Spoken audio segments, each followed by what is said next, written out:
du leen lu dul reetaan mbëggeel du leen lu dul reetaan su guddi gi xaaje xool ci kaw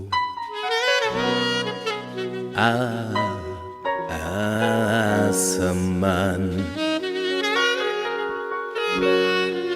gis biddew yi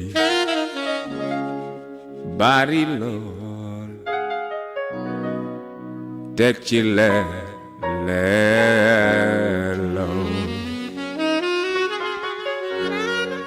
nga xam ne am na ku la bëgg kuy xoolandoog yow biddew yi leeloo sa xol feex sa xol neex nga daadi kontaan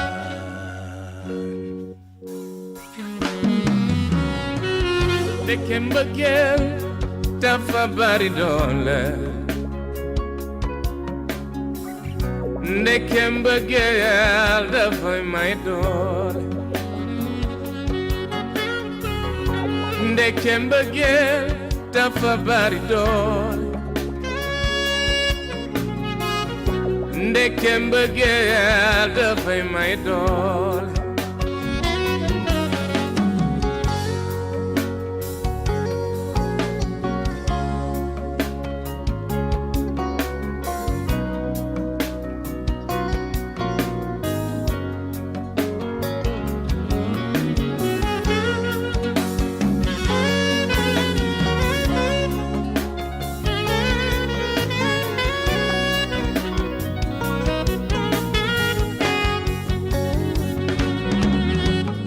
nit ku ne war naa bëgg ki ko bëgg nit ku ne war naa dëggu ci ki mu bëgg nit ku ne war naa dem fi ñu ko bëggee te sori ñi ko bëggul nit ku ne war naa bëgg ki ko bëgg nit ku ne war naa dëggu ci ki mu bëgg nit ku ne war naa dem fi ñu ko bëggee te sori ñi ko bëggul lébu maali marandooy man maa la woy ku jàpp jàndoo fale jiiti yaa baax ci man salaam salaam yéen ñu may jàmm ak salaam lébu Sekk Njaay Atumaan Njaay Abu Demba ak Baay Maam lébu salaam salaam yéen ñu may jàmm ak salaam lébu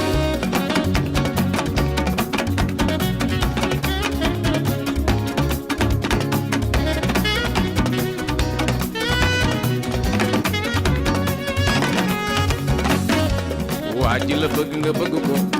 ko lool mu bëgg la nga xel ba sa mbëggeel bi di feeñ ci moom ndaw si la bëgg nga bëgg ko lool mu bëgg la nga xel ba sa mbëggeel bi di feeñ ci moom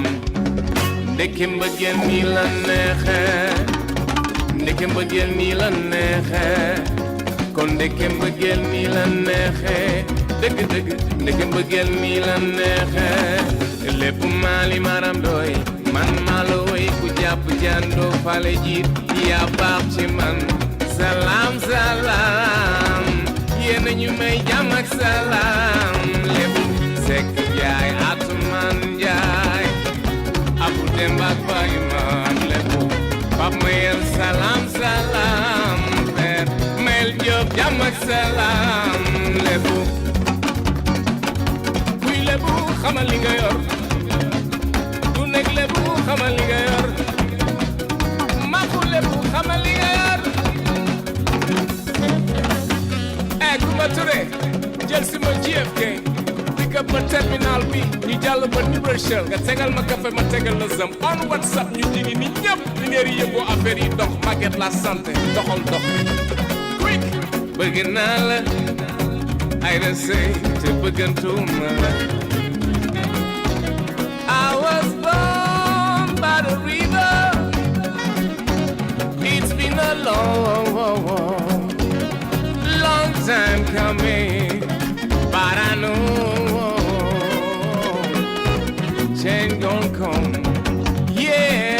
siree waa ji la bëgg nga bëgg ko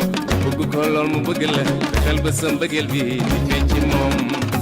ndaw si la bëgg nga bëgg ko lool mu bëgg la fexeel ba sa mbëggeel bi di feeñ ci moom nit ku ne war naa bëgg ki ko bëgg nit ku ne war naa dëggu ci ki mu bëgg nit ku ne war naa dem fi ñu ko bëggee te sori ñi ko bëggul nit ku ne war naa bëgg ki ko bëgg nit ku ne war naa dëggu ci ki mu bëgg. Après notre vidéo du jour Carlou D mu nekk son bu bees tàkk boo xamante ni génn na ko wala sax vidéo bi moom lañ leen may vidéo du jour dañuy daal di rek continuer daal di nuyoonte fas yéene feddalati suñu kóllëre ak yéen kóllëre bi nag mooy saa su midi jotee ñu daal di taxaw fii rek ci plateau 12-14 daal di am suñu émission lundi ba jeudi 12h ba 14h noonu lay demee. Alors aujourd'hui nous sommes bien sûr le mercredi 7 février 2017. C'est aussi l'occasion de se rappeler de notre cher suñu papa suñu maam koo xamante ni c'était un historien anthropologue homme politique qui a marqué l'histoire du Sénégal moom mooy Cheikh Anta Diop. Aujourd'hui moom mooy 32e anniversaire ou rappel à Dieu bu suñu maam boobu bàyyeewu ko fi woon 7 février 1986 tey nag ci 32e anniversaire bi ñu di ko fàttaliku bu baax a baax te di ko remercier ndaxte turam am na fu mu àggate bu fa àggee sénégalais bi lay wax donc c'est notre fierté yi nga xamante ne rek def na ko ci wàllu histoire yi nga xam ne def na ko ci wàllu découverte ndax saa ñuy wax ay découverte ak histoire suñu xel foog mu dem ci moom donc ñu ngi koy fàttaliku bu baax a baax di ko rendre hommage aussi xëy na ci kanam tuuti ak Pa Assane Seck nañ ci am sax waxtaan bu tuuti peut-être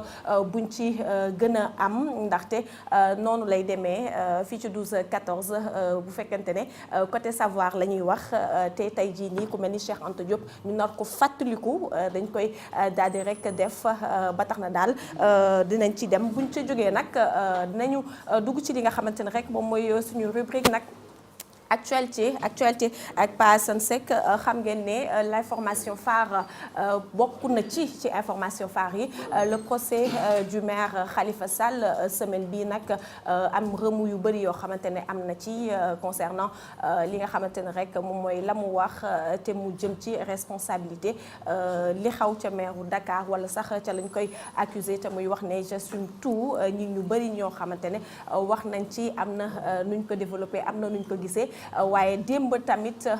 xolam jeex na ci discours yi nga xamante ne am na wala sax témoins yi ak co-accusé yi Bokum ak Mbaye Touré ñoom ñaar ñu am ci lu mu ci wax ñu bëgg mu daal di arbitrer muy dem sax bay wax je préfère me suicider wax jooju tamit nit ñi jëlaat nañ ko daal di koy rëyal avec Pa Assane Seck ci kanam tuuti dinañ ci waxtaan mu xaw ci def commentaire am ak naka la ko gisee dinañu dugg ci côté actualité bi tamit. Le directeur du port de Dakar Ababacar Sadikh Bèye moom ba mu duggee ci port bi ba léegi dégguñu ko wala boog dégguñu ko lu bëri muy wax certes tey jii nii am na ay wax yoo xamante ne wax na ko ci port bi te muy mel ni alerte nañ ko jëlee noonu par rapport ak la xew foofu dinañ ci waxtaan ci kanam tuuti mais aussi le premier ministre démb def na sorti moom tamit Pa Assane Seck dina ci dugg on a aussi notre invité suñu invité société développement mu ngi ci plateau bi nañ waxtaan ci côté marchand ambulant yi difficulté yi nga xamante ne moom la ñu dund Collé notre femme famille madame Bonheur moom tamit mu ngi ci plateau bi suñu grand Ousmane monsieur Lutte moom tamit ci kanam tuuti rek alors ça c'est un tout petit peu le sommaire de ce jour de ce mercredi 7 février ñu daal di dem nag nuyonte ñi nga xamante ne ñoom laa nar a bokkal tey plateau bi Pa Assane Seck naka nga def bismillahi rahmaani rahim tey bëri nga ay gan de kaar waa gis nga tey de ay gan yu mag nga am seen naa fi defe naa bu ma juumul ku ñuy wax monsieur Guèye bu Asewali Asamaan oui seen naa fi Doudou Ndiaye Mbeng suñu artiste bi waaw suñu waykat bu mag boobu man sama xarit la waaw seen fii suñu gan bi di Tambédou monsieur Tambédou seen fi ay ñoom Ismaël Sow Moussa Amit kii kan la bii bi ñoom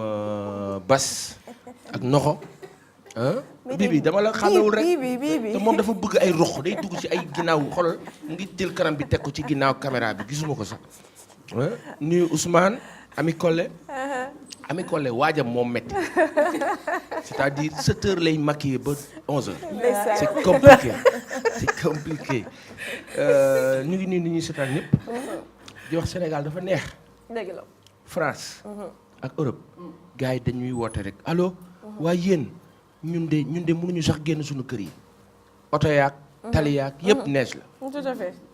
bi xaw France nag xaw na jaaxal gars yi tuuti parce que loolu gëj na am France. neige bu ñu toll. ba gars yi xaw tiit tuuti. nekk démb fi wis na tuuti. waaw démb wis nañ mais wis bi sax taxul mu sedd ah. est-ce que wisuñu glace sax faut pas dire ça c'est vrai. wisuñu glace ah seddoon na. wala boog man je suis frileuse peut-être moo tax ma sentir sedd. bon di nga xam ne sedd na mais bon pas du mais ñële ñoom seen bos wax dëgg yàlla. gënoon na fi sedd am na ay temps mu gën fee sedd. gis naa sama xarit boobu Ibrahima Ba bi nekk Télé Sud naan non ñibbi rek dellu rek. ma ne ko sama xel fii de kekk la bàyyi boo toog foofu u def ndànk u dénk sa bopp borom bi on salue tout le monde. et on dit yàlla na yàlla saxal jàmm Sénégal. amiin ñu daal dem ci suñu femme fait famille naka nga def. Asietu nuyu naa la fay naa la. Asietu tey dama laaj lu ma ndekkee. loo ndekkee. tonton Ousmane Diouf daal laa fekk ci suuf. muy lekk ay laaxu Dakar yooyu noonu ndekete tonton Ousmane dafa bëgg ay laaxu Dakar ak ay laaxu bisaab tonton Ousmane cosaan na nag. aywa tonton Ousmane ba cosaan di nga nekkee. day faj. day faj. garab la. laaxu Dakar moom la mag ñi daan def démb. kon neex na daan moom da dund 111 ans 120 ans. ay waay sava kon neex na xanaa kon ñun lekk ñi lekk moo tax ñu ngi feebar rek kon maa doon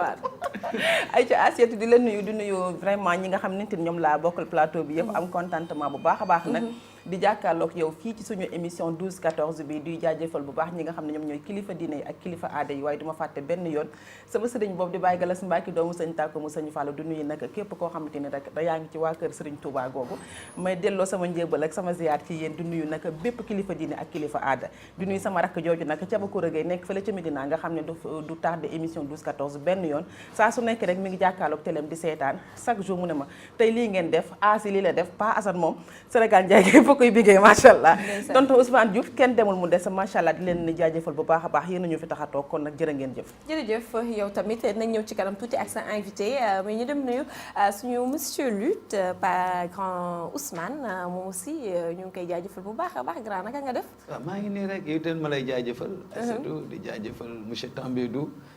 Pa Assane Seck Ami Collé ak équipe technique bi yëpp maa ngi leen di nuyu bu baax a baax a baax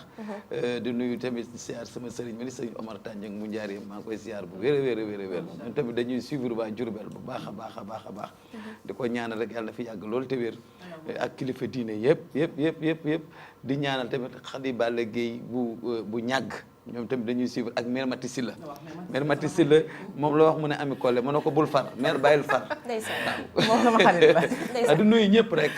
tey nag du nuyu tamit suñu invité yi tey moom xam naa ne yëf yi moom xajam dana xajam xam nga xajam waaw mooy bu am suuf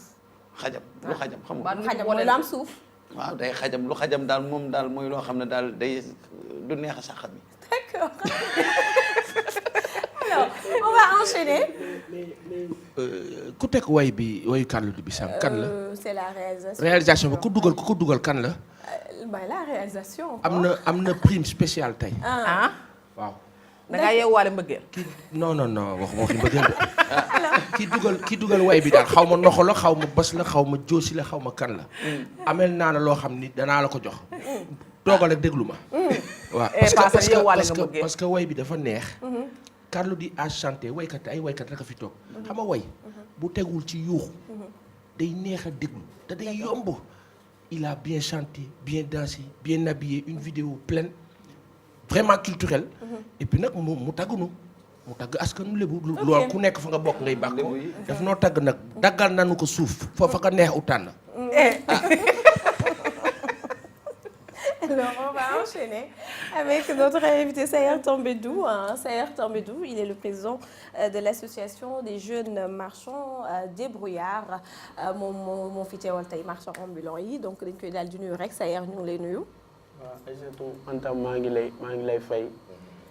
di kontaan tam ci invitation bi nga ma invité di nuyu ñi toog ci plateau bi yëpp. kontaan naa trop quoi ci invitation bi. d'accord alors dinañ ñëw ci yow ci kanam tuuti mais ñu débuté ak Pa Assane ci actualité bi Pa Assane l'actualité le procès Khalifa Sall ci la ñu ci wax Khalifa qui nomme le président de la République par rapport ak caisse d'avance bi lan nga ñu ci mën a wax. waaw c'est une information boo xam ne dañ ko doon wax ci suuf. Khalifa Ababacar Sall nag nekk l'accusé principal moom su waxee kàddoom day compter lu bëree bëri. kàddoom day compter lu bëri wax na wane na mettitam aussi xam nga boo demee ba wax je suis dégoûté loolu seuil d'amertume la bu kawe.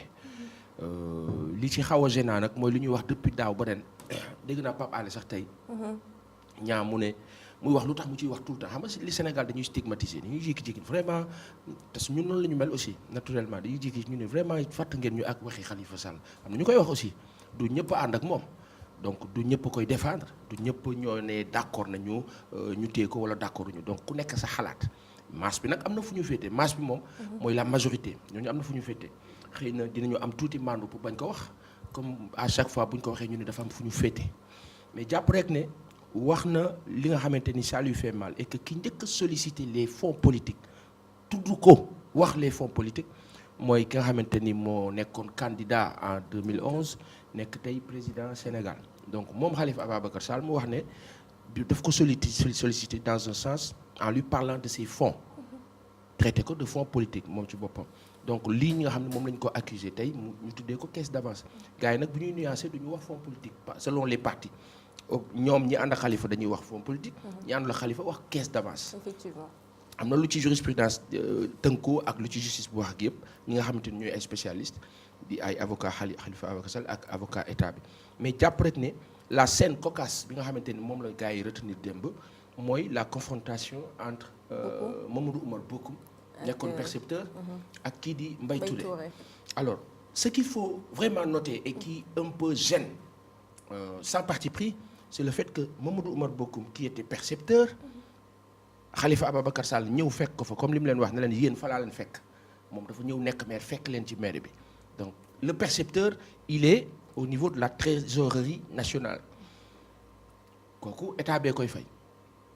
percepteur boobu mu ngi di Mamadou Oumar Bokum dañu wax ne léegi dafa bokk APR ça c'est un fait à noter léegi nag li ci des xëy na justice moom dina évaluer loolu considérer ko mais Mamadou Oumar Bokum lépp loo xamante ni Mbaye Touré wax na ko ne que ñoo bokkoon di daje di toog di tënk di nas nga may jox xaalis bi am na boo xam ni sax ñawuma fa da nga dem directement ba ci monsieur le maire jox ko xaalis bi. kii di Mamadou Oumar Bokum weddi loolu ne loolu musul am. mu naqari Khalifa mu naqari Khalifa mais ba juge bi woowee Khalifa Sall. ne ko kaay nga arbitrer ñaar ñi dans un dépit qu'on nous a décrit il a dit yéen ñaar ñii man ma ñëw fekk leen mairie Dakar ngeen xamante di ànd guddi ak bëccëg su fekkee amul leen ngoru toog daal ne monsieur le juge mbir mi nag gor la mbiru gor la su fekkee amul leen yéen ñaar goru toog wax dëgg bi fii du man maa leen di arbitrer je pense que loolu junj la bu doy borom xel li ci des nag yàlla moo xam. d'accord je préfère même me suicider mu wax terme boobu utiliser na ko ci. c'est le seuil du dépit xam nga léeg-léeg nga toll foo xamante ni dara du la saf dara. parce que defin léeg-léeg mu ñaaw boo xamante ni da ngay li ñu naan sip jéppe xam nga nit am na fooy toll da ngay nit di ngeen jote nga jékki-jékki dem ba yàgg nga jéppe ko. mooy nga ba ko. yàlla ñu ci yàlla musal. d'accord alors la deuxième c'est le premier ministre moom aussi def na sortie démb lan la fa wutu. le PM dafa weddi li Idrissa Seck wax. donc Idrissa Seck a été sorti pour dire que dara doxul et cetera wax CMU wax agriculture bi wax jafe-jafe le PM est sorti en même faisant une révélation en disant que le taux de croissance de 6% et poussière ëpp na ko c'est 7,1 Éthiopie. bi nekk ci 10,5 je pense que c'est à noter mooy les pays de l'Est de l'Afrique de l'Est Ghana bi nekk ci 8,2 donc ñun ci 7,1 yooyu d'après le PM c'est une nouvelle info quand même parce que 6 lañ doon wax léegi bu mu ne mu ñu ci 7,1 Idrissa Seck dafa ne croissance boobu demul ci population yi na ku nekk làmb poosam wala dox ci mbedd mi wala xool Sénégalais yi seen dundin est-ce que feeñ na ci ñoom ou pas loolu Idrissa Seck wax le Premier ministre a dit le contraire, que des richesses sont en train d'être créées, que tout se passe à merveille, etc., etc. La population du Sénégal juge. D'accord. Troisième et dernière information, il s'agit du port de Dakar. Ababacar Sadikh Bèye moom bëriwul lu mu génn ci biñ ko nommé foofu ba léegi tey jii ni mu génn di wax ne la xew ci di wax ci la xew ca port lan la wax. li mu wax c'est très simple mooy que la situation est délétère mooy que actuellement le port dafa am ay jafe-jafe. am na ñëpp ñu wax ne. bi muy door a toog moom Aboubacar Sadikh dafa am ñu ko doon attu alerté ne ko xoolal bu baax sa toogin parce que ki fi nekkoon di monsieur Kanté Cheikh sunu papa boobu ñu koy nuyu en passant ba muy dem ci wàllu organigramme bi xoolaat ko bu baax parce que xëy na am na chamboulement bu fa jot a am boo xamante ni il faut remettre ça à l'ordre loolu am na ñenn ñu ko alerté. après ci toogin bi aussi da ngay xool ne que kii di Cheikh Kanté am na lu Dakar Time génn woon wax yenn on va pas dire malversation mais un tohu-bohu bu ñu fa créé boo xamante ni jural na port peut-être tey li muy dund nii mooy rek li nga xamante ni le régime de monsieur Sall le président di accuser ñi nga xamante ni ñoo fi nekkoon di président Abdoulaye Wade mooy que tey lii ñuy dund yéen ñi fi nekkoon yéen a ñu ko teg parce que yéen a jaxase dëkk bi loolu position la bu waa APR ak Benno Bokk Yaakaar am ñu jàpp rek ni même position boobu tey la kii di Aboubacar Sadikh semblait montrer mooy que ki fi nekkoon sans tudd ko peut-être moo waral jafe-jafe yi et que par conséquent il faut pas c'est une façon de dire demain il faut pas dire que man la mais notons une chose quand il est venu il a posé des actes forts forts ou gênants ça dépend mooy 450 agents de sécurité yu ñu licenciés yoo xamante ni départ loolu la 388 CDI ay contrat à durée indéterminée yu monsieur Kanté signé woon et cetera ñoom ci seen gis-gis ak ni ñu ko informé ñu wax ne que ñu ci bëri ci agent de sécurité yooyu ak peut-être yenn contrat yooyu dafa nekkoon des engagements de parti pris maanaam ay jàppale gazé ay nit et cetera et cetera. bu mu si munti doon. c'est entre eux. ñoom ñëpp ñoo bokk cas nañu waxtaanaat seen biir mais sauf que. ñi nga xamante ne ñooy sénégalais yi am nañu benn appréhension qui plus ou moins est négative vis-à-vis de ce qui se passe au port autonome de Dakar où quand même mos naa ko fi wax le méli-mélo créé par un système français qui prédomine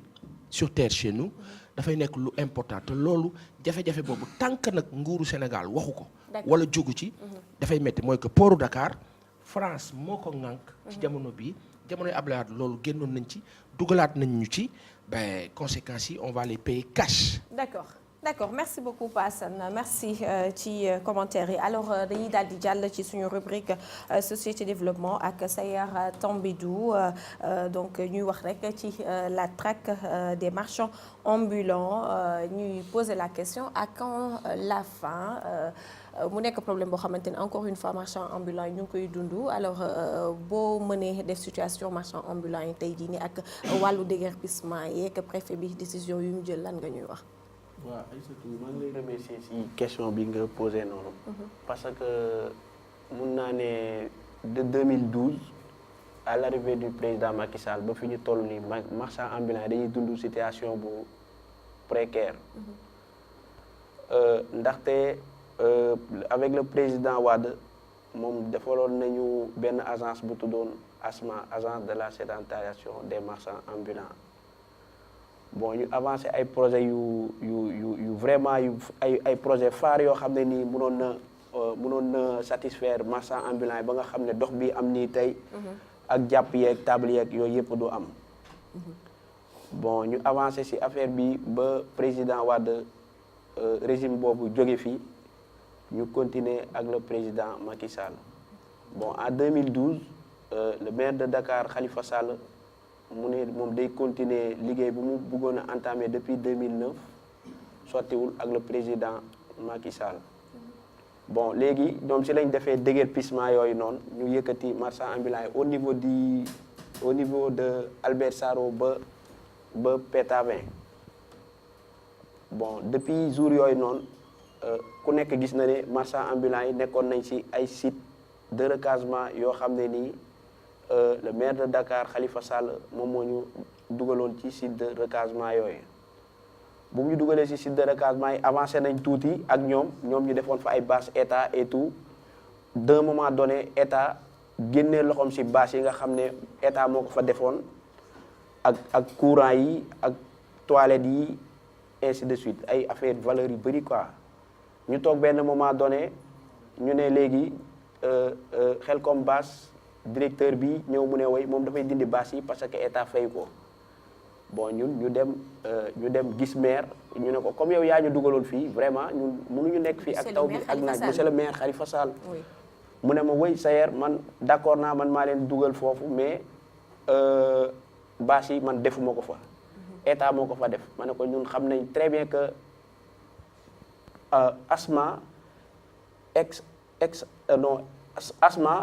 ANAMA moo fi def bâche yi mais yow jàppale ñu quoi parce que bon yow yaay maire de la ville et tout mu ne ok man naa leen jàppale léegi ñun ñi état bi mi ngi signé woon bâche yi ak Khelcom bâche environ 600 millions par 6 mois je sais pas ci 3 sites de recasement yi bon vraiment Khalifa moo ñu doon jàppale di fay kii bi quoi di fay bâche yi vraiment ñu ngi koy remercier si loolu et puis ak lu ñu déggee pire et tout léegi si jour yi ñu toll nii table ku dem si ponti bi yow doon nga ñëw ay reportage ak ñun suñu xuloo yi ñu doon xeex yëpp yow da nga doon ñëw di nekk si suñu biir gis nga situation bi ni mu doon demee ay sato bon léegi loolu marchand ambulant yi ñoom amatuñu table mais dañuy déplacé wu ak seen ay tànk di dem man je vois pas que nga ne yow Sénégal émergent bon damay dégg ñuy wax ay milliards et des milliards yu ñuy pasaree feneen quoi mais ñun bokkuñu si mais ñun nekkuñu université que ne Macky Sall fay ñu bourse wala utal ñu liggéey wala defal ñu li wala defal ñu leneen ñun am nañ suñu liggéeyu bopp kon vraiment ñun ñu ngi koy jàppale quoi ñun waxuñu ko bu jàppale ñu mais ñun ñoo koy jàppale mais juste dañ ne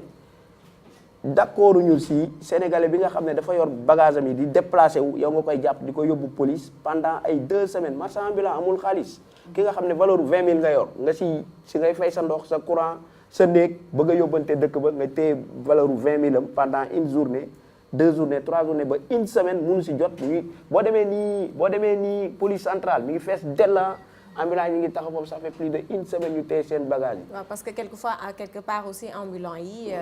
dañuy entêté wu bu baax a baax ndaxte am na lu bari loo xamante ne interdire nañ leen comme chaque fois bu ñu leen fa jëlee waat dañuy dellu si waat. non jafe-jafe yooyu aussi est-ce que du yéen a ko teg seen. non ñoom dañu waxoon occupation voie illégale mais kii di déplacé wu di dem kooku dérangé wul kenn quoi day dox. day taxaw fii 5 minutes bu déplacé wu dem feneen mais su fekkoon ne borom table yi ñu waxoon lañ teg fii lañ tegoon seen table bu leen fii tegati ñu teg kooku buñ la waxee jógal grawul quoi mooy si ponti bi noonu gisatoo table boobu mais kii di dox vraiment bàyyi ko mu dox mu jaay mais non seulement duñ ko bàyyi mu dox mu jaay mais dañuy ramasse oto bi ba mu fees yóbbu police dañ lay fekkuloo 3000 bon man maa ngi remercier le commissaire Ndiare Sène moom chaque jour daf may jàppale franchement au vrai dire même si ay tabaski korité man dama koy dem commissaire may ñu lal ñu am dara mu ne way Tambédou lal leen mais après affaire bi doo leen fi tegati maa ngi koy remercier de passage même ak le commandant Diop tamit. D'accord. mais au fond vraiment ñun sonn nañ benn coono boo xam ne nii franchement fi mu toll nii. bon jéggi na dayoo daal. D'accord Passane. su nekk nii coono boobu ngeen di dund noonu actuellement ça ne marche pas apparemment. su ma déggee si wax ça ne marche pas. nan ngeen di def ak seen njaboot. waaw mooy li ma wax rek xam nga léegi yow du wax nga benn wax que ne Idrissa Seck moo ne dëkk bi doxul ñun ngay laaj quoi parce que su fekkee yow ci sa tuut li nga yor noonu si ngay yor sa njaboot ñu xañ la lool vraiment lool ci ñun suñu côté kon dëkk bi doxul kon moom am na raison fi ñu toll nii nag man dama gëm ne ku saraxatul gumba ba ko ak li mu yor quoi parce que ñun nekkuñu ay saay-saay wala ay wëyu wala ñuy def naka sa lu dul noonu ñun duggoon nañ fi ci gaal yi dem Barça ñu jàppaat ñu indiwaat ñu fii ñu toog continuer di liggéey mais kooku kay vraiment moom bëgg na réewam da nga ko war a jàppale mais waroo fi nekk di xoqatal kooku di ko ñooñoontal di ko teg ay miti ci loo xam ne yow teguloo ko fenn. ci est-ce que am ngeen interlocuteur ci état bi. bon wax dëgg yàlla dama naan amuñu interlocuteur parce que lu tax le président Macky Sall à son arrivée au pouvoir dafa maintenir agence bi ñu le président Wade defaloon mu changé ko avant madame Fatmata Sy moo nekkoon directrice générale bi mais bu mu ko changé mu indi fa keneen mu ñëw nekk directeur ANAMA bi mais directeur ANAMA bi tey métti bi marchand ambulant yi nekk yëpp moom moo leen ko teg. ci naka. parce que moom bu mu ñëwee moom kut dafa ne gars yi ñun comme ni ñu doon ànd ak le président Wade nañ ko àndee ak président Macky Sall ñun mënuñu ñëw rek ànd ak le président Macky Sall parce que bu nit ki bala ngay wax naam ne fa ñun Macky Sall bu ñu président Macky Sall bu ñu wanee lu jar ñu ànd ak moom ñun ay sénégalais lañ jàppale ñu mais dañuy ànd ak moom affaire bi du force léegi nag moom dafa ne way ñun ñoo fi nekk ku ñu nekkal si naaj bi ñu nekkal la si kër gi mais ku ñu nekkalul si naaj bi nag dañ lay kaani xawma ak lan xawma nan la ko waxee quoi ñun tam ñu ne ko allons yow yaa moom état yaa moom lépp moom erreur monumentale bu mu njëkk a def mooy que moom moo taxaw carrément yow président Macky Sall dénk la agence ñu ne agence nationale d'appui aux marchands ambulants nga ne way yow da ngay dem nga jàppale mairie solidarité gouvernementale loolu du cëram ñun suñu diggante ak xalifa la moom président Macky Sall moom moo ko nommé pour mu jàppale marchand yi kon moom jógul pour jàppale président Macky Sall comprendre moom lu ñu dal moom directeur ANAMA boobu man du ma tudd turam moom moo ñu ko teg ba pare tey agence boobu tas nañ ko ñu ne xaw ma dañu dajale xaw ma combien d'agence loolu yëpp foofu la nekk agence bi xaw ma ANPEJ xaw ma ASI xaw ma nu mu tudd sax quoi ñun parce que ñun du ñu fa dem ñoom xamuñu ñun si lu ñu nekk ji ngi fay ko ñun suñu xaalis di ci turu marchand ambulant di teg seen ay projet di ko avancer di noncé xaalisu dëkk bi laqatu fenn ñun on n'est pas au courant de rien financement yi ñun gisuñu ko dégguñu ko yëguñu ko. est-ce que du jafe-jafe yi ngeen di dund tamit li ngeen àndut ak Macky Sall la. mais ànd ak Macky Sall du force nit ki ku nekk yaa moom sa bopp ànd ak Macky Sall du force benn instant kenn du ma tudd tur benn kilifa nee na ma way yow chaque jour da ngay nekk ci télé bi da ngay nekk ci rajo bi ngay attaqué Macky Sall ma ne non man attaqué wu Macky Sall dama ne juste président Wade daf ñu joxoon 12800 mètres carrés ñu ngi talal loxo président Macky Sall que moom mu bàyyi ñu ak sunu projet boobu ñu dem parce que mën na jël 28000 personnes. léegi non seulement ñoom eggaluñu projet bi mais ki nga xam ne moom tànk bi la yor ak taabal yi il faut mu fiy nekk dinañ ko tegaat sax parce que dëkk bi ni muy doxee nii ñun amuñu leneen lu ñu def lu dul jaay il faut ñu jaay du ñu sàcc du ñu fen du ñu agressé ñëpp xam nañ loolu marchand ambulant ay nit yu baax lañ ay nit yu jàng alxuraan lañ wàccee kaamil def lépp yaa ngi dégg kooku kon amul droit di def leneen en plus lu ma gën a métti fan yi franchement fii laay profité si occasion bi ma wax ko waa APR yi ñoom ñooy mobiliser ay nit yóbbu leen si procès Khalifa Sall bi ñuy yuuxu ñu ne marchand ambulant yi la marchand ambulant amul jot dem tribunal di yuuxu qui que ce soit comprendre nga ñun Khalifa Sall moo ñu dëgër pire mais dañ koy ñaanal yàlla sax mu génn fi mu nekk parce que ñun ay jullit lañ yéenuwuñu kenn kaso dama koy wax fii pour mu leer pour kenn bañ ñu utiliser di yàq suñu der sénégalais yëpp tege ne ñun noonu la damay day wax dañ leen di jox 5000 c'est ñun bu ñu xëyee bu ñu concentré woo da ngay am 100000 da ngay am 40000 da ngay am 10000 des fois doo am dara kon ñun taluñu ku nekk APR dañuy jox 5000 wala 10000 ñuy dem di yuuxu Khalifa Sall loolu marchand ambulant ils ne sont pour rien ñoom su fekkee capable nañ def ak Khalifa Sall face ñun ñu génnee ñu si ñun gëm nañ yàlla gëm nañ suñu bopp gëm nañ ndogalu yàlla li ñu dal nii yàlla moo bon peut-être yàlla moo ñu ko teg mais mu jaareel ko ci ay quelques nit mais ñu ngi sant yàlla di góorgóorlu pour génn si mais franchement loolu métti na marchand ambulant yëpp ñoom ñoo ne ma président soo demee waxal ñu loolu ci télé bi parce que ñun am na si ñoo xam sax xamuñu sax pour tribunal bi féete bay xëy di dem ay procès quoi. D'accord. Vraiment ñun loolu métti nañ trop quoi. si xanaa wax ne xëy na président de la république mu leen di seetaan mu leen di déglu dina waxtaan ak directeur d'agence boobu parce que kooku deful affaire am d'accord alors juste avant ñuy terminer rek parce que maa ngi lay dégg depuis tout à l'heure ngay wax ne marchand yi nga xamante ni sax dañuy dox ñoom la ñuy jàpp maanaam ñuy dox di dem ndax loolu mooy marchand ambulant seulement dañu doon déguerpir mooy ñee nekk ci ñuy occupé foo xamante ne c'est de façon illégale ak tablier yi nga xamante ne comme ay Petersen ak yu demee noonu ñu jëlee leen fi à plusieurs reprises aujourd'hui il y a eu amoon na ay sites de recasement subventionnement yoo xamante ne ñu ngi ko doon jox centre commercial bokkoon na ci lan moo waral ba léegi lan moo bloqué aujourd'hui côté boobu. xam nga Aïssatou jour inauguration bi. centre commercial bi Khalifa Sall tabax au niveau de Félix Éboué yow ñëwoon nga. waaw. affaire bi terrain bi Khalifa daf ko jënd à hauteur de 1 milliard 300 millions pour marchands ambulants yi. après mu ut promoteur bi tabax. léegi promoteur bi mu tabaxee marchands ambulants yi dañu war a dugg foofu fay 23%. bon man en tant que président ak ñeneen ñu may àndal ñun ñu def ay démarches parce que metti na que du marchand ambulant bu nekk ak durée bi ñu toog noonu affaire bi metti du marchand ambulant bu nekk moo war a mun a am loolu. bu liggéey di am des fois par jour 100 000 francs non dégguloo ma de dama ne ça dépend laa wax quoi dama ne dégguloo contexte bi ma waxee dama ne par exemple quoi mën nga am loolu. comme mën nga bañ a am dara loolu laa wax bon kuy am as tuut taloo yenn yi quoi loolu laa bëgg a wax quoi. xaw ma comprendre nga ma wala déet. voilà léegi ñun bi ñu demee si maire ñu jàppante ak maire mu ne wëy non Sayer fay leen loolu mën ngeen ko ñu tooñante noonu quoi mu ne ok baax na moom dina ko wàññi ba 20% Khalifa Sall mu wàññiwaat affaire 23% bi. mais nit su ñëwee par exemple man des fois damay dégg ñu ne wëy Khalifa Sall moo leen fi jëlee mais Macky Sall moo am police moo am gendarmerie moo am lacrymogène moo am grenade moom Macky Sall moom le président Macky Sall bu joxul woon Khalifa Sall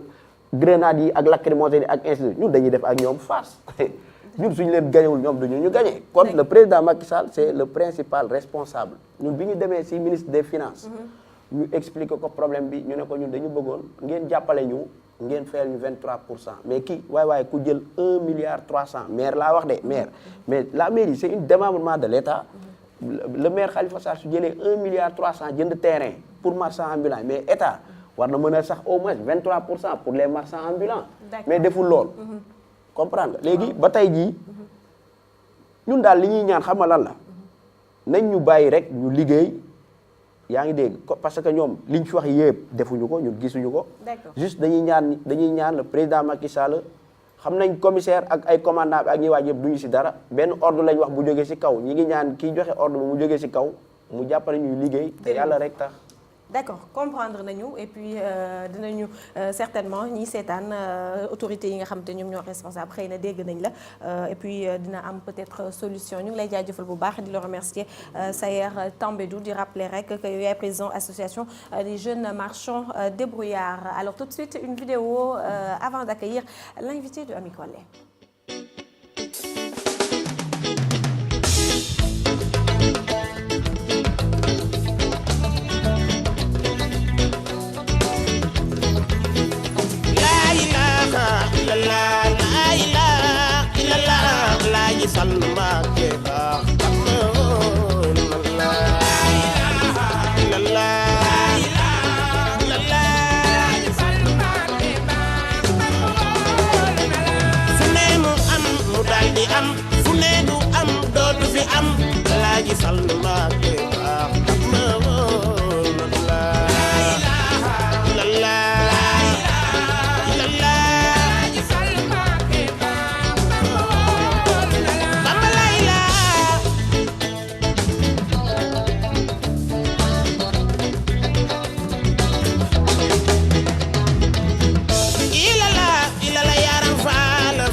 Cheikh Rafal Serigne Touba Mbacké yaay borom ni ëllëg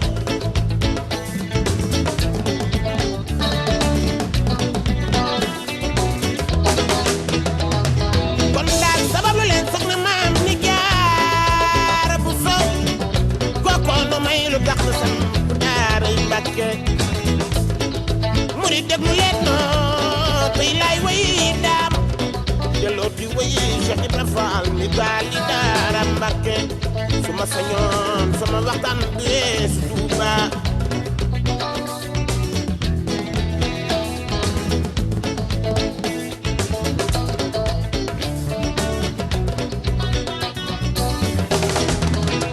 su ne mu taw mu daal di taw su ne du taw dootu di taw Alaaji Fall Mbacké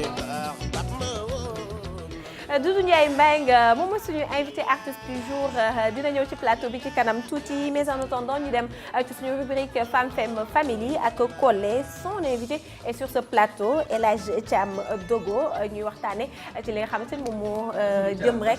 Basirou Thiam Dogo d'accord am jom alors li ñu nuyu ko rek ñu ngi lay nuyu. waaw ñu ngi lay fay sama doom di ziar di nuyu ñu ma bokkal plateau bi Ousmane Diouf mon frère ak Ami Collé ak lébu original waaw di ñaan yàlla doole xéwal. allahumma amiin allahumma amiin. d'accord Ami Collé. waa Astou tey dañuy waxtaanee déjà tàmbali woon nañ ko démb dañ doon xaar rek invité bi ñëw parce que dañ ne loo xam-xam démb gën laa xam boppam tey bu ñuy waxtaan ci li nga xam ne moom mooy am jom buñ ci dindee ñi nga xamante ne nii ku ci mel ni moom la ak ku ci mel ni tonton Ousmane Diouf parce que ñoom ay kilifa lañ yoo xamante ne nii lépp loo xam ne démb la rek dañ koy indi te yaakaar naa ne ñàkk jomu tey gi amut woon démb si ñàkk jom gi am tey nii amut woon démb donc tonton moo taxoon tey ñu dalal la fi pour ñu waxtaane li nga xamante ne moom mooy am jom boo déggee li nga xam ne baatu lan mooy jom lan nga ko mën a tekkee. waaw jom daa yàgg ci réew mi waaye nag daa tukki de te ñëwul waaw jom moo sant réew mii di Sénégal boo seetee ci kilifa yi jëkk buñ demee ba réew mi ëgsi fii jom a tax boo demee ci Lat Joor Ngoone Latyr jom la xaree boo joxe deretam ndax rey na fanweeri tubaab ak ñeenteel bi ñëw mu wóor ko ni kàddoom rëcc na ko te xanaa xamoo benn affaire jom li tubaab di wax crédibilité mooy jom ci nit jom dafa ànd ak leen làmmeñ gis nga solo sa kàddu su la rëccee nga arrière jom dem na jom ak njàmbaar ñoo daan ànd ki nga xam ne mooy Buur Siin Kumba Ndoofeen jom ko tax mu jël Siin Alburi Biram Penda Ñeme jom a tax mu jël fi nga xam ne mooy Jolof si Ahmad Bamba bi ko Lat Joor ne rey naa fanweeri tubaab ak ñett waaye bàllay sama kàddu raw na ma te xanaa xamu ni borom kàddu jom ko yeggale xam naa ne xare bii ñeenteel bi na métti waaye bàllay sama kàddu raw na ma mu ne ko moo silmaxa la ko daan woowee te ngaa ñëw nga defal la ñuy defal ci say nawle seexal la boole ko ki taalu bi mu ne ko bàllay sama kàddu damaa raw ba pare kooku borom jom la dem ñoox boppam tubaab bi fa la Lat Joor yam waaye ba léegi kenn mënu ko fàtte loolu mooy jom wax ci kàttanu yàlla def ko mooy jom waaye léegi nit da lay téléphoné alors maa ngi Jurbel fekk mi ngi Kër Massar xam nga ku am jom dëgg ngeen baal ma du kàcc borom jom lu mu wax da koy def dee koy dindi te boo amee jom am nga personnalité am nga fulla am nga fayda am nga diine am nga lislaam te gore nga jom nag moo voyagé ndax yenn saa yi nga gis ku la wax fukki wax boo ko peesee wala nga dem ba ci cëppaandaw ga juróom-ñeent rek mooy dëgg fukk benn ba rek mooy dëgg juróom-ñeent yëpp dama yàlla baal ngeen baal ma du nekk loo xamante ni loo mën a teg sa baaram donc mu nekk loo xam ne comme ni nga ko waxoon léegi rek ñun ñii fu ñu yëg si rek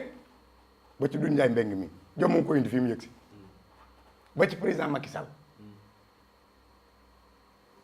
Sall Fatick la jóge Fatick la bàyyam nekkoon waaye jom ko indi mu nekk président de la république bu dul woon jom du ko am ñu ci mel ni maag Ousmane Diouf ak ñeneen ñi nag doon ay géwél jóge ca réew ma nag tubaarkàlla man ni Ndakaaru gii moo fi demee màkk siyaari yonent bi sallallahu alayhi wasallam am fi samay màkkaan te amee lu ma kenn bor jom la rek Ndakaaru gi jaay naa fi akara bañ a sàcc jom la jom bi nga ni moo tukki fan la tukki fu mu dem mu ngi ci air bi wàccagul te boo mën ne dina wàccati lu ko yóbbu ci air bi est-ce que xalaat nga ni jamono dina ñëw ba jom jooju wàccaat gawuma ko ndax xam nga lu tax am na nag ñoo xamante ni bii ñoom ba léegi jom jën yére woon seenum réew ba nëga ni moo des si ñoom ba nëga ni ku leen jam ñu nàcc dara ñu xonk cuur mooy génn du ñu daw du ñu arrière te lu ñu la wax def ci kàttanu yàlla waaye daa néew xam nga jom mbir boo demee cim réew ba mbir moomee néew doole cim réew leneen fii ko kaw dina dikk waaye ab dikkam du am doole moo tax jom lu am solo la ci doomu aadama damay waxtaan ak sama benn xarit mu ni ma man bi may jógee Porokhane muy sama benn xarit Assane Diallo di nit ku yàlla baaxal benn pantalon benn simis la fi indi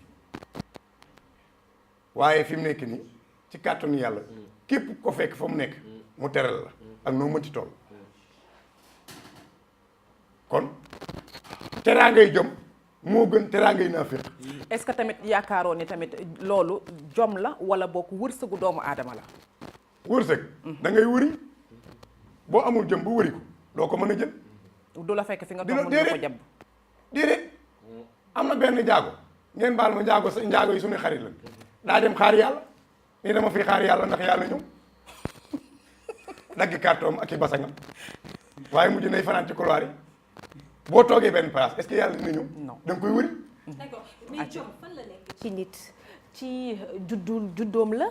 wala ci éducation la wala ci vécuum la fan la nekk ci nit. jom ci xol la ne. ngëm la. ci xol. xol boo am jom. boo ko xaree jom rek nga fay fekk. waaye nag ab juddu lu am solo la. ndax kaña ndey ca kaña la bàyyi ma di kaña maam di kaña. waaye bu doon bërit fii lu ñuy wax dañ naan dóor leen jukko jaa baaxul jukko lu am solo la ak juddu. bala ay góor juree nga juddu ñetteel leen doo mën a ñàkk jom jom ci xol la ne ak juddu. moo tax dañuy wax naan diwu nangam ñu ne seet leen ab juddoom ñun jéem noo xam loolu. bu ne la jàkk rek mën laa identifier. loolu xam-xam boobu leen yàlla may. xamul tax yàlla may nu xam-xam boobu yàpp bopp bi ñuy lekk. moo tax pour gis identifier la. waaye tamit da nga wax lu am solo foofu li la asi posé question dafa important da nga ko di est-ce que jom tamit da bokkul ci juddu. ndax dañ ni tamit guy dina jur xitax lañ koy wax xaw ma. léegi la xew wuy dina jur xitax. waaw wuy dina jur xitax waaye wuy fa mu nekkan. du fa jóg. wuy fa mu nekkoon du fa jóg. est-ce que tamit sa ndey mënta am jom sa baay am jom nga judd ñàkk jom. loolu ci xale yi léegi yi mën naa nekk waaye xam nga loolu ko indi. gis nga maa ngi wax sax ci affaire santé nag ngeen baal ma mais gis nga nàmpal sa doom na am solo la. waaye biberon yi ñuy joxe ak soow mi xamoo soowum nag la am soowum mu jëlee extérieur indi ko nga nàmpale ko sa doom. te xam nga soowum bu màggee lu ma xamal ni yow yor sa sow. waaye boo dee nàmpal sa doom ci meen parce que dama lay nettali benn histoire boo xam ni muy ma sàmb saasum ca caytu. dëkku Cheikh Anta Diop. Masamba Saasum dafa nekk kokki ñuy falu ba gi ñu jeex ñu indi meen indi ko kokki mu tuubal ceytu jël fa si jigéen di ñu wax Fallou Diop Fallou am ci Fatima Samba ak Maguette Samba ñu jël Fatima Samba jox ko maam Cheikh Anta borom gaawaan mu am sëñ sa waa ceytu ñu jël Maguette Samba jox ko turandoo Masamba Saasum mu am ci Cheikh Anta mi ñu suul ceytu sëri ci jëri joor ndee la bi mu reyee tubaab bi ci Thiès ci jom daa ànd ak géwélam bu ñuy wax sëri ci ñëw ceytu ni ma Samba Saasum la la jaaxaloon def naa ko mun ko la jaax mun ko rey naa tubaab ba ci Thiès mu ne ko ah mu ne ko waaw waaye nag yaay sama nijaay waaye làqatuma ci yow de damay dem bul sama dëkku baay yaa ma meññ waaye rey tubaab ba ca Thiès bu ñuy wax Moussa Belel taxul ma ragal ñëw ci yow jom jama aman ak da ngeen ma meññe moom laa yor ba nëgën làqatuma ci yow dama la ko doon wax maa ngi dem mbul yaama sama kër baay. d'accord kon loolu. suñu héros national yi nag parce que dañ leen même bu fekkente ne sax am na suñu mbokk yi ñoom bas ñoo doon naan balu ginnaaw la am ay ñoom Ladjoor ñoom Alboury Ndiaye ak ñooñu noonu. waaw mën nañ ne ñoom courage certes fit mu ngi woon ci ñoom mais jom aussi mu ngi woon ci ñoom parce que yaa ngi dem ca koo xamante ne xam nga ne boo demee war nga faa mën a sa bakkan mën na fa rot waaw ñoom Cheikh Ahmadou Bamba El Hadj Malick ñoom ñëpp jom aussi nekkoon na ci ñoom. waaw Cheikh Sidi Hadji Malick radiyallahu taala anhu yal na yàlla yokk leeram njóobu faama ma ca barsàq kooku jamono ko indi Tiwaawan ndax ba muy nekk Tiwaawan di sanc daara di taari di jàng alxuraan boobu kenn nekku muy wér di salaatu fatiha ak jawatul kamal ba njanaaw yi daan këf picc yi daan këf loo teg génn Sénégal Lat Joor moom mu nga wax it boo amul xanaa xamu ni boo amul jom doom fit jom mooy jëkk fit topp ci parce que boo amee jom avance en bas arrière Alboury Birame Penda Ndiémé noonu moo tax moom Jolof Buur Sine ko mëndoo feen moom di Ndiémé yann mun ak Birame Pati yann mun ak Maawo yann mun ak Selbe jur Maram Selbe jur Soxna Sukan dénk ko sëñ Babacar Si mu am Cheikh Tidiane Al Maktoum ak Abdou Aziz Al Amin mi ni jooytu nu peggul jomu ko bàyyi woon si dama ni réew mii lan ko fondement woon président Senghor waaw moom mi nga xam moo indi indépendance moog Lamine Gueye jooma leen jëlee France indi leen fii ñu xam ne dañoo war a taxawal seenum réew dañoo war a jëfal seenum réew ñu ñëw xeex ba am indépendance kon Sénégal jom yàgg na fi mag ñi fi jiitu jom lañ fi nekk woon ah xam nga nag ñun bu ñu toogee ci plateau ah wax dëgg yàlla ñi nu xam ci jom foog ñu wax ak ñoom wax leen lu baax ku ci mel ni Assane Diallo dëkk Porokhane borom jom la ñu ngi ñaan yal na yàlla guddal fan. d'accord waaye ma la bëggoon laaj. waaye am na leneen lu ma la bëggoon laaj ci côté boobu parce que da ngay gis. Sara di mënut a ñàkk. des fois. ñu ay jiwee lañu de yéen a ngi invité. Basirou Thiam. te nag war a defal teraanga boo tooyee foo ko war a wax te waxoo ko boo génnee ñu jam la te muy jëwal kenn du ñu jam naa ni lu leer laa lay wax waaw Mamadou Faye moom it. waaw yàlla baaxal. d'accord moom it wax dëgg yàlla. des fois xam nga ñun suñu Sénégal. waaw nu ñu bindoo. moom nga saraade. ak Jib Thiaw Jib Thiaw it foog dama lay diglu rek. Jib Thiaw bu reefal. mënut a ñàkk. xam nga Sénégal. yéen daal yéen a invité yéen a def plateau Gueweul. ban leen indilee Lat Joor ak Alboury Birame Penda Ndiémé ak Buur Sine Coumba Ndofféne suñu xasaay ci maam yéen ñu fa bàyyi. noonu it foog ñu jàng suñu xasaay. ci la bopp. waaw mais li ma bëggoon xam rek parce que da ngay gis des fois ci famille yi mu am par exemple nga am sa doom. par exemple nga yar ko parce que ñun aussi suñu vécu suñu famille yi bindoo noonu la dafa large. da ngay jël sa doom nga de investir ci moom mu màgg yàlla defar mu am li mu am jàppale ay waajuram am na ñu koy def am na ñu ko dul def est-ce que côté boobu mën nañ ci wax jom ci xale yi nga xamante ne par exemple dañoo am seeni waajur métti na lool ñu war a am seen famille wala gérer seen famille wala réaliser seen avenir wala aussi nekk ci li nga xamante ne moom mooy seen soxna wala yu demee noonu côté boobu jom. fan bàyyi seeni parents. waaw yooyu noonu. xam nga lu ci nekk da nga koy indi ci jamono ja. jamu tombeel tey jii da nga daan am goro mu toog ci sa penk di la fóotal di la paaseel ah yooyu moo fi jóg dinaa la xamal benn affaire xoolal acte 1 Senghor ko fi indi acte 3 Ablaye Wade acte 2 Ablaye Wade mooy commune d'arrondissement yi acte 3 de la décentralisation Macky Sall xam nga luy loolu dama lay yee ci li nga wax nii rek ci ni nañ daan dunde buñ ko bëggee dunde xale yi du sotti day tas fa famille nga ñàkk sa doom mu ñàkk sa parce que xale yi maanaam li ñuy wax naan namuñu dara acte 3 acte 1 boo ko bëgg na indi ci jamono jii du dox parce que amatul commune rurale commune d'arrondissement amatul kon commune ville moo am léegi par rapport ak jamono yu jëkk ya tey ji ñi ci taax yi ak ñi ci àll bi même pied égalité bu jëkk da nga daan ñëw nekk ca Mbadakhoune ni bu ma demul Dakar yi du ma amul kayit bi tey kayit woowu fa la lay fekk maanaam dama lay wax rek ni yeesal bi donc xale yi léegi soo leen bëggee jàppe ni bu njëkk ba du sotti mi ngi mel ni goro yi léegi rek yaa daan joxe dépasse yow goro bu jigéen bi waaw bu sa doom amee salaire jox la ni la yaay joxe dépasse saa yoo xëyee jox sa goro dépasse goro boo ci jox ñaari yoon dépasse mu lànk ni man sama jëkkër may jox dépasse ma xamal la ni la rek ak jamono ju ne ak la cay war a am donc c'est jamono yooyee ak yii duñu benn mais c'est pas parce que gëm nga ni tamit ba jamono yi am na ci ay xale yoo xamante ni ba jusqu'à présent seeni goro ñoo leen di jox dépense. am na waaye bariwul de. waaw am na mais bariwul de juste que ba bariwul mais tey bu ñu naan jom. parce que fi mu ne nii wéet doo nga leen neex xale yi ma gis comportement bi nga xamante ni moom la xale yu góor yi amee parce que léegi da ngay dégg benn xale bu góor bu ne la du ma takk cas social est-ce que bokk na ci jom en tant que góor ngay xaar jigéen bu am xaalis rek nga soog koo takk. non man jigéen man sama wàll bopp jigéen du ma defal dara ñaari soxna laa yor dégg naa juróomi alxëyri waaye ñaari laa dese yi bëri yekk naa ni teg fële waaye man jigéen du ma defal dara sama kër ndax xam nga lu tax gis nga jigéen ji la yor dootu am baat te góor amul tabax amul meuble amul dara xam nga lu ma am li gën a tuuti ci ginaar xam nga mooy lan mooy lan xamoo mooy baat baat boo la baat ba rëccee yàqu nga te ku ñuy joxel dépasse doo am baat ku ñuy xutil ci jasineer yi di la ñawlu di la jëndal marakis doo am baat kon gëm nga ni kon xale yi tey ñu ci bàyyi dañoo ñàkk jom amuñu jom. xoolal waxuma na ñàkk jom waaye président ba nga xamante bi moo gën a ñàkk jom bu ñu amee réunion ñàkk jom yi ñoo koy présider ñoom ñooñee ca lañ bokk waxuma la ñàkk jom waaye association ñàkk jom bu amee président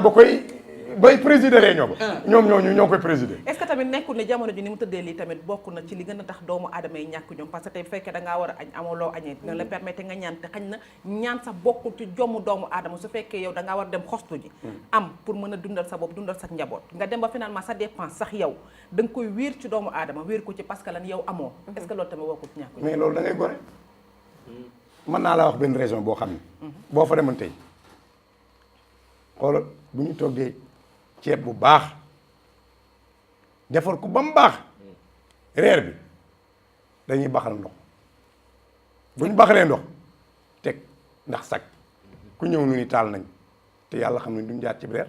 añ ba doog nay baax ab raison la nag ci Sénégal gii du mu tudd benn raison. ay bu noonu Dakar ba xale bi na la yaay damaa xiif. kon am na loo xam ne xoolal am na loo xam ne